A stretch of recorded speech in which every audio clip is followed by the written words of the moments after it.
Hey guys, in this video I will show you how to fix sound problem after iOS 2.6 update. Alright, so let's begin with the video. First, check whether your iPhone is in silent mode instead of ringer mode. If you're using an older iPhone model like the iPhone 14, 13, or earlier, look for the ring or silent switch located on the top left side above the volume buttons and make sure it's switched to ringer mode. If you're using a newer iPhone with an action button, long press the action button until ringer mode is enabled.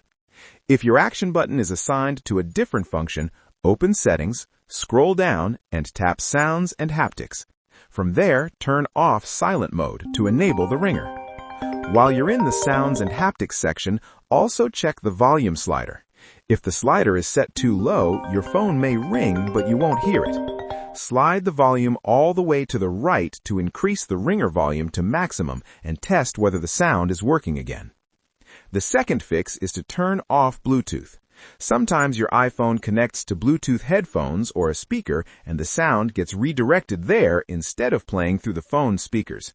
Open the control center and disable Bluetooth, or go to Settings, tap Bluetooth, and turn it off completely. After that, check if the sound starts playing through your iPhone speakers. Another common cause after an iOS update is a temporary bug or system glitch. In this case, a force restart can help. To do this, quickly press the volume up button, then the volume down button, and then press and hold the power button on the right side. Keep holding it for about 15 to 20 seconds until the screen turns black and the Apple logo appears. Once you see the logo, release the button and let the phone restart fully. Afterward, open YouTube or play a song to test the sound.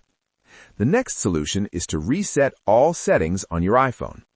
Open Settings, go to General, scroll down, and tap Transfer or Reset iPhone. Select Reset, then choose Reset All Settings. This will not delete your photos, videos, apps, or personal data. This step often fixes sound issues caused by corrupted settings after an update. If none of these software fixes work, the issue may be physical. Dust, lint, or dirt can build up inside the earpiece or speaker over time, especially the small speaker at the top of your phone used during calls. To fix this, use a soft, dry brush or a clean toothbrush and gently brush the small holes at the top of your iPhone. If the problem still continues, go to Settings and check for any new software updates, as Apple often releases bug fixes and performance improvements. And that's it. So that is how you can fix sound problem after iOS 2.6 update. So that's all for this video. Thanks.